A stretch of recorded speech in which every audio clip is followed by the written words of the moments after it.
Bonsoir à tous, il est 19h, voici les titres d'autres journaux. « 2022 s'achève sur des accomplissements et des défis relevés par l'Armée nationale populaire. Nous revenons dans ce journal sur les différentes réalisations et sur les missions et les objectifs de l'ANP.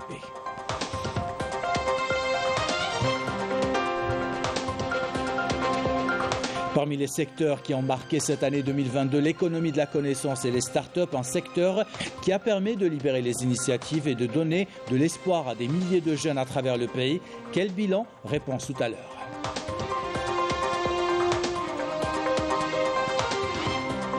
La plateforme de e-learning Moodle est entrée en service aujourd'hui. Elle permet à toutes les universités du pays de proposer à leurs étudiants des cours et des contenus actualisés. Les enseignants se forment davantage et les étudiants manifestent déjà leur intérêt.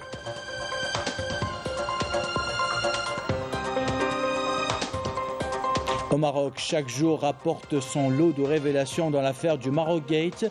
En Europe, les procureurs sont vent debout pour dénoncer des arrière-bases de corruption. Nous verrons les dernières révélations tout à l'heure.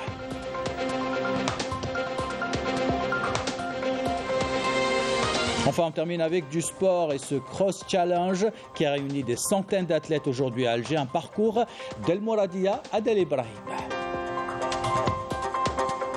Et avant de développer ces titres, vous pouvez suivre l'allocution du président de la République Abdelmadjid Tebboune aujourd'hui à 20h. Un message à l'endroit du peuple algérien à l'occasion de la nouvelle année 2023.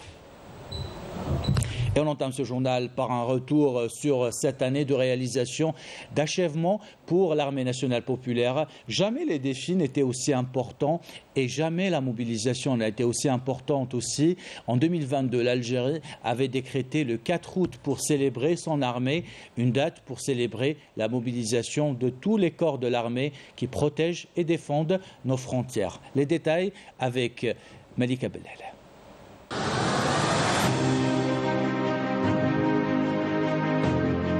Bouclier contre tous les dangers qui guettent la nation et les citoyens.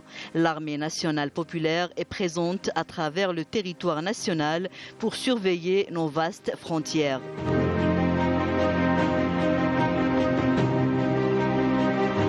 L'Armée nationale populaire, des réalisations et des défis.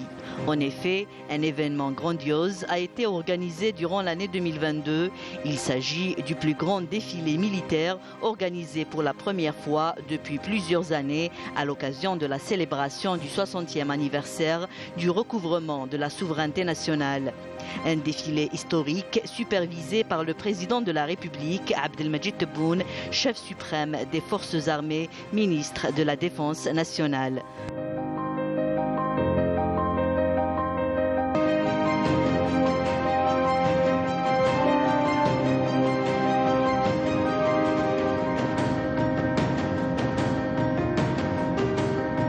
Le 4 août 2022, l'Algérie instaure une journée pour célébrer la journée nationale de l'armée pour son rôle primordial.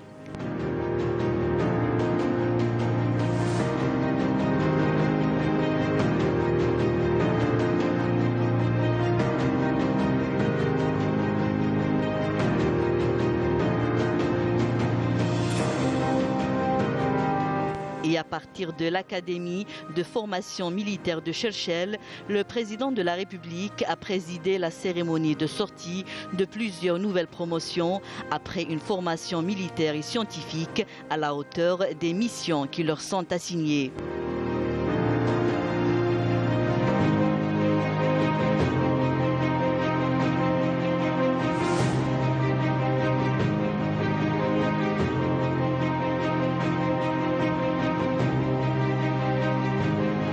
En présidant les cérémonies de remise de médailles, de grades et de distinctions, le président de la République accorde ainsi une grande importance à la valorisation des compétences militaires et le parcours professionnel des membres de l'Armée nationale populaire.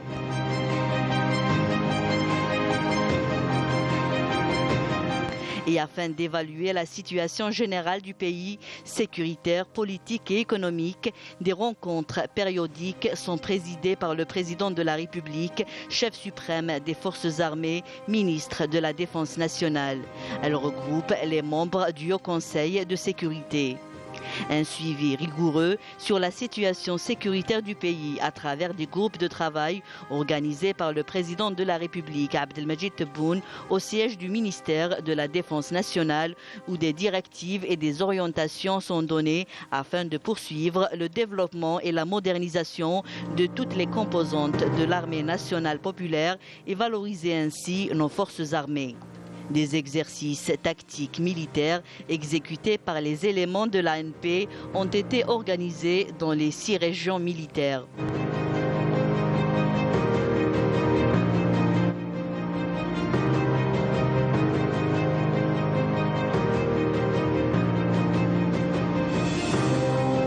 Une année durant laquelle plusieurs opérations militaires qualitatives ont été menées dans le cadre de la lutte antiterroriste et le crime organisé. Les éléments des différentes unités de l'armée nationale populaire dans 6 régions militaires ont mis hors d'état de nuire plusieurs terroristes et saisi plusieurs armes, munitions et matériels en su de plusieurs casemates qui ont été détruites. Et dans le cadre de la lutte contre le crime organisé, plusieurs narcotrafiquants ont été arrêtés et d'importantes quantités de kiff traités, de cocaïne et de produits psychotropes ont été également saisis. Des efforts qui ont permis également d'arrêter plusieurs émigrants clandestins. L'institution militaire œuvre également à faire régner la stabilité et la sécurité à travers une coordination sécuritaire avec les pays voisins. Le haut commandement de l'ANP a été présent lors des différentes rencontres de haut niveau organisées à l'étranger.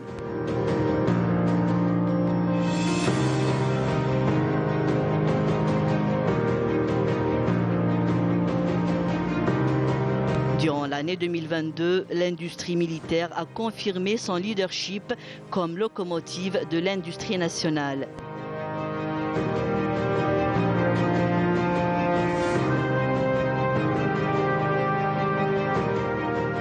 Le sport militaire n'a pas été en reste en s'illustrant à travers l'organisation du concours militaire international section aéroportée 2022, durant lequel notre pays s'est adjugé les premières places.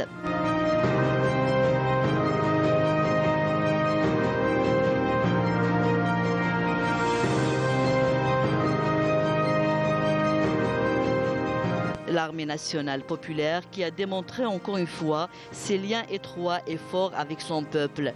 Une armée considérée comme un véritable bouclier pour faire face à tous les défis pour que reste l'Algérie debout.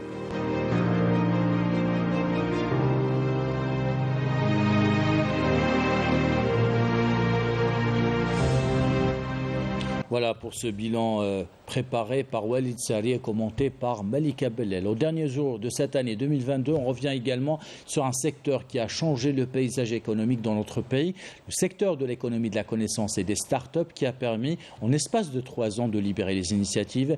Des milliers de jeunes ont pu se lancer dans cette aventure start-up. Dernière qui en date, la promulgation d'une loi sur l'auto-entrepreneur qui permet aux jeunes de régulariser, entre autres, leur situation. Résumée de Mohamed Ayachi, commentaire signé Badia Amaldi. Les start-up, des locomotives de développement de notre économie. En effet, l'Algérie a décidé d'adopter un nouveau modèle économique qui lui évite une dépendance aux hydrocarbures. Ainsi, l'investissement et le soutien des start-up est devenu une priorité de l'État. D'ailleurs, un ministère entier est dédié à ces entreprises, ce qui a encouragé les jeunes à investir et à faire augmenter le nombre de ces start-up à plus de 5000 en l'espace d'une année et demie. Aujourd'hui, le cadre juridique existe. Il est clair, il définit entre autres ce qui est une start-up, un projet innovant. C'est ce qui nous a permis de connaître les vrais acteurs dans ce domaine. L'État a mis en place un fonds pour le financement des porteurs de projets innovants à hauteur de 5 millions de dinars au lancement de la start-up. À cette aide financière s'ajoute la création d'un accélérateur pour soutenir l'entrepreneuriat et l'innovation. Le rôle de l'accélérateur permet le développement rapide de la start-up et sa propulsion sur le réseau national des entreprises et même à l'international. Pour son financement, ça lui donne beaucoup de visibilité. Pour découvrir les idées et les talents des étudiants, des incubateurs ont été créés en milieu universitaire. Nous avons plus de 114 établissements de l'enseignement supérieur au niveau national où plus d'1,5 million d'étudiants suivent leur cursus universitaire. Tous les moyens et équipements sont mis à leur disposition. Plus de 91 incubateurs au niveau des universités et plus de 75 maisons d'entrepreneuriat sont créées. Le code de l'auto-entrepreneur est une autre étape pour réglementer tout un secteur à travers une plateforme numérique. Il sera possible aux auto-entrepreneurs de créer leur entreprise en quelques clics, de déclarer leurs activités et leurs chiffres d'affaires en ligne. Et on vous propose ce reportage maintenant pour découvrir la plateforme de e-learning Moodle. La plateforme est entrée en service aujourd'hui. Elle permet à des milliers d'étudiants d'avoir accès à des centaines de contenus gratuitement et ce à travers les universités du pays. Des universités qui forment davantage leurs professeurs à manier la mise en ligne de ces contenus pédagogiques. Reportage signé Yasmine Messaouti. Étudiant en 3e année, Wael, accompagné de son ami, consulte les derniers cours postés par son enseignant sur la plateforme Moodle. Une plateforme de e-learning qui permet aux étudiants d'avoir accès au contenu des cours 24 heures sur 24. C'est une très bonne chose qui aide les étudiants pour trouver la réponse à leurs questions et trouver les différents sujets et cours qu'on a besoin pour étudier et avoir de bonnes notes dans nos examens. Une plateforme régulièrement alimentée par les enseignants qui ont ainsi la possibilité d'actualiser leurs cours en postant des exercices ou encore des vidéos grâce à une formation qu'ils ont reçue. Donc on apprend à nos enseignants à utiliser la plateforme Moodle. Donc d'abord on leur fait l'aspect théorique de la conception du cours, donc tout ce qui est conception et scénarisation du cours. Donc ils doivent faire l'intitulé des cours, les objectifs, les compétences visées et mettre tout le contenu du cours à l'intérieur de la plateforme. Comment insérer des cours, des polycopies, comment insérer des vidéos, comment faire l'évaluation sur Moodle et bien sûr tout en respectant la psychopédagogie. À partir du 2e semestre de l'année en cours, l'utilisation de la plateforme Moodle sera généralisée à toutes les universités du pays. Selon le ministre de l'Enseignement supérieur, l'enseignement des unités transversales se fera exclusivement via l'enseignement à distance. Tout ce qui est unité d'enseignement transversal et unité d'enseignement découverte, l'université déjà a commencé par la mise en place de ces matières pour les différents paliers, que ce soit en licence ou là en master. Aussi dans une approche par rapport à l'utilisation de la plateforme Moodle pour l'enseignement de l'anglais, donc l'assistance de l'enseignement de l'anglais pour les enseignants. Et donc ça sera, Inch'Allah, à partir du mois de janvier 2023. En plus d'un gain de temps considérable, cette méthode permettra incontestablement de soutenir les interactions entre professeurs et étudiants, renforçant ainsi l'enseignement et l'apprentissage. Et nous emmenons à présent à Béjaïa découvrir un fleuron de l'industrie nationale, une entreprise de textile qui, de fil en aiguille, a su augmenter sa capacité de production grâce à sa stratégie créative. Elle produit désormais plus de 1500 unités jour. Reportage de Malek Darrahmoun, commentaire signé Malika Bellel. L'entreprise nationale de confection et d'habillement de Béjaïa, dont la production a servi depuis quelques années à la satisfaction des besoins des entreprises publiques uniquement, fournit en vêtements aujourd'hui plusieurs magasins implantés sur tout le territoire national. Nous essayons de ramener à chaque fois quelque chose de nouveau, c'est-à-dire confectionner de nouveaux modèles. دي موديل جداد واكثر من 500 عامل في الانتاج L'entreprise compte 720 travailleurs, plus de 500 personnes travaillent dans l'unité de production. L'entreprise fabrique 400 pantalons, 600 costumes et 500 uniformes par jour. Aujourd'hui, la nouvelle stratégie du groupe repose sur le développement de la créativité pour s'orienter vers l'exportation et promouvoir ses produits dans les marchés étrangers, et cela grâce à une main-d'œuvre qualifiée. Avant d'apprendre le métier de couturier, je suis passé par plusieurs unités de fabrication qui se trouvent au sein de l'usine. Cette entreprise nous a ouvert ses portes pour effectuer un stage et j'espère faire partie du personnel de l'usine une fois mon stage terminé.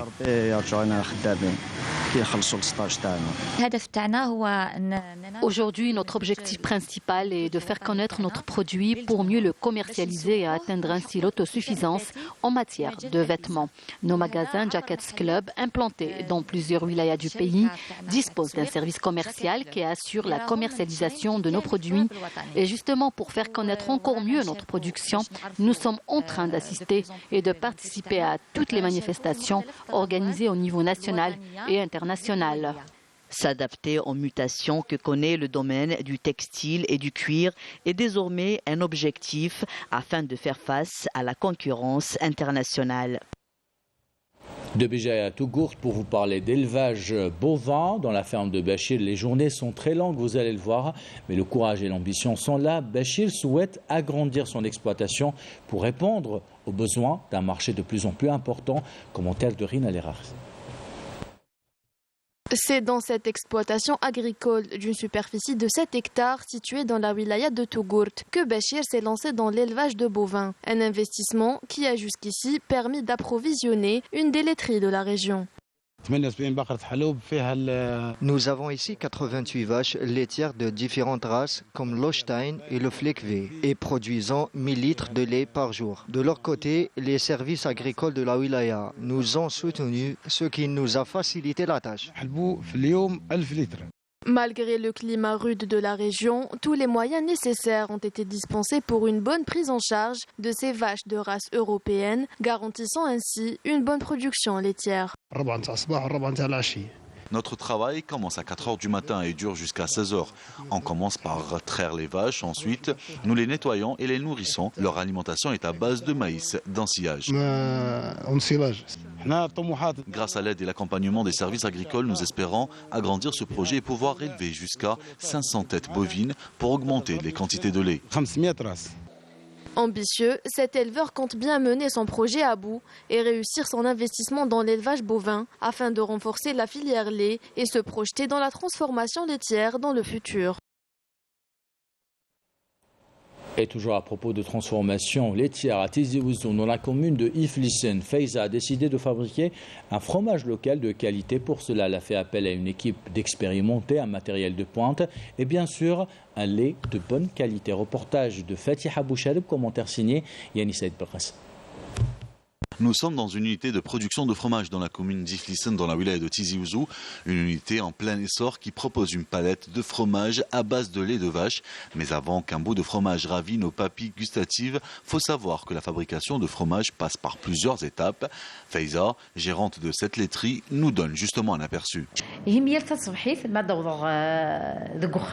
Nous arrivons à l'aurore. Nous faisons le point avec les employés. La première chose à faire est bien évidemment la collecte de lait cru. C'est une étape importante pour la production d'un fromage de qualité et elle peut prendre plusieurs jours. Nous essayons et assurons la fabrication d'un fromage de qualité. C'est pour cela que nous faisons attention à la qualité du lait. Chaque jour, cette laiterie reçoit une quantité importante de lait de vache, du lait frais, qui finit par être transformé en plusieurs sortes de fromages. C'est la deuxième partie. Après la collecte de lait, je pasteurise le lait.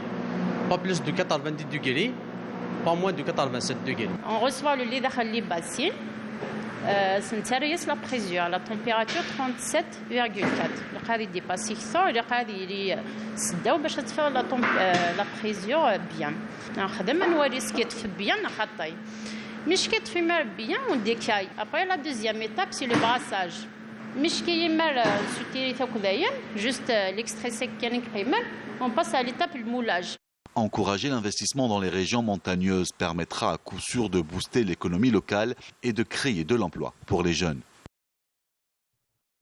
Avant de passer à l'actualité internationale, ces images maintenant de l'inhumation aujourd'hui de notre collègue et ami caméraman Fouad Guichou, décédé hier à l'âge de 45 ans. Inhumation au cimetière de Bouzeria en présence du directeur général de l'entreprise publique de la télévision algérienne, de ses collègues et de ses proches. Nous pensons ce soir à sa famille et à ses proches. Inna lillahi wa inna ilayhi raji'un.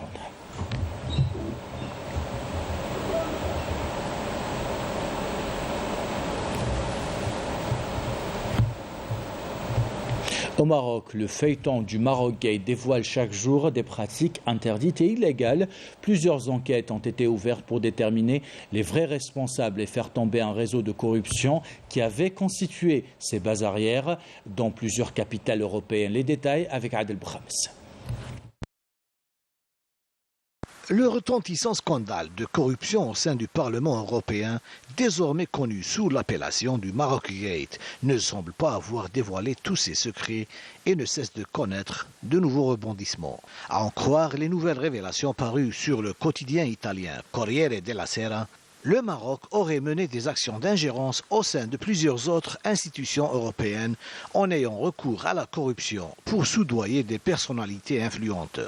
Selon le quotidien italien, ces ingérences auraient été faites par le biais d'un réseau de personnalités influentes dont l'ex-eurodéputé Antonio Panzeri, l'ancienne vice-présidente du Parlement européen Eva Kaili et Francesco Giorgi. Le Maroc se serait tourné vers ce groupe parlementaire pour cultiver ses multiples intérêts en faisant guider dans ses opérations par Mohamed Belharash, un officier de la Direction générale des études et de la documentation, les services secrets du Makhzen. Cet officier marocain aurait agi par l'intermédiaire de l'ambassadeur du Maroc en Pologne, Abdelrahim Atmoun, qui travaillerait en étroite collaboration avec les services secrets marocains et qui aurait rencontré plusieurs fois Panzeri, Cozzolino à Bruxelles et à Varsovie.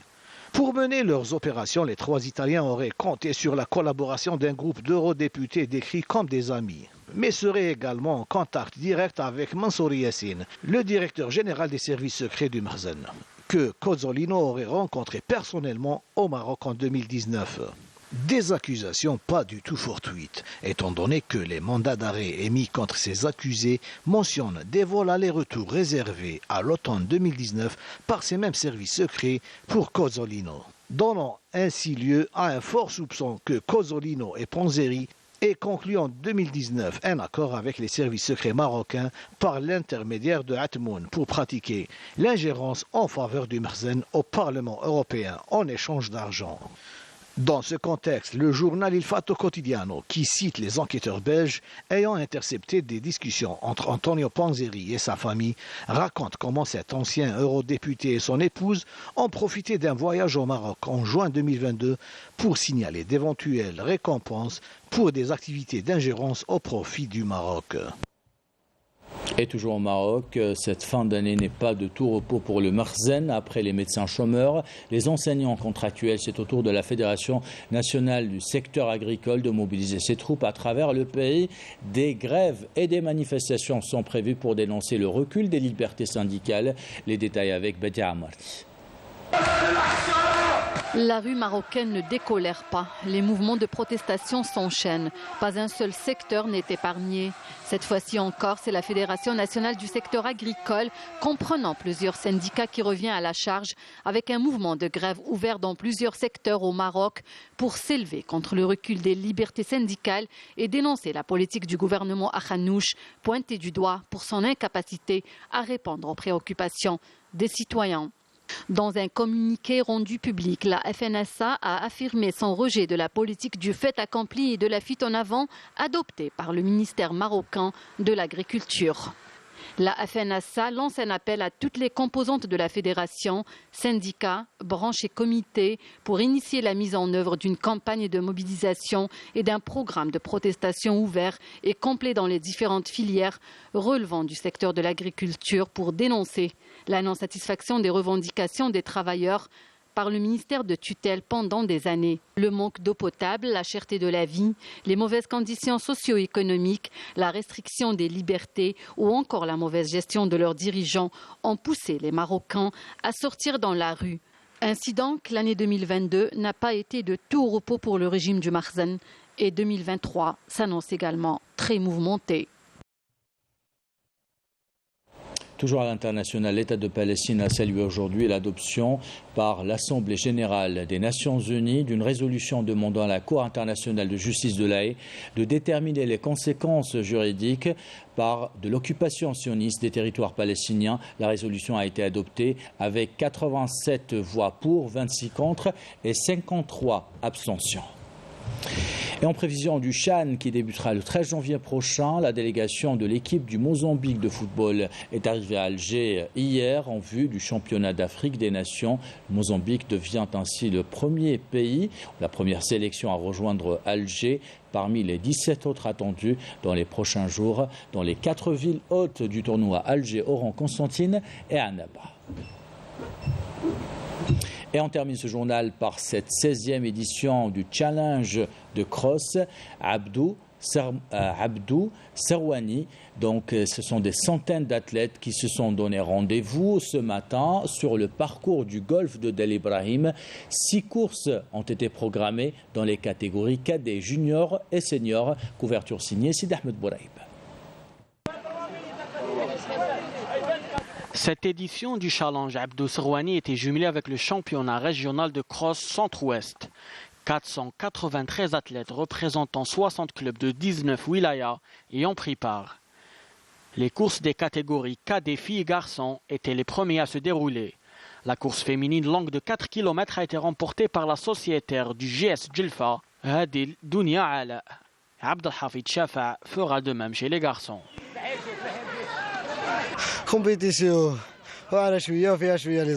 La course était difficile face à de très bons concurrents. J'ai eu un peu de difficulté dans les virages.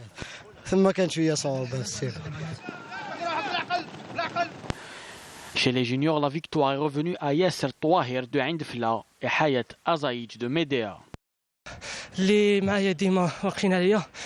Je remercie mes parents et mon entraîneur. Cette victoire a été acquise difficilement face à de bons concurrents.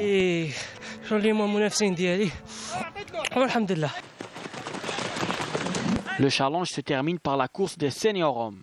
Une course remportée par le sociétaire du club de Ouled Fayet, Oussama Arab, devançant de peu son coéquipier Abdullah Bouchareb. Un peu plus tôt, Abir Rafas du Mouloudia d'Alger remportait la course des seniors dames. Le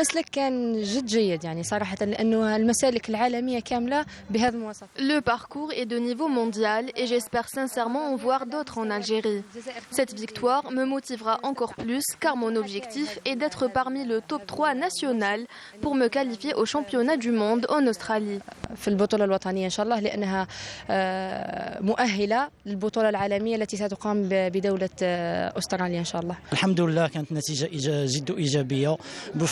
Je suis très content de cette victoire. Je remercie mon entraîneur et tout le staff technique. Je compte faire aussi bien lors du championnat d'Algérie et les championnats arabes.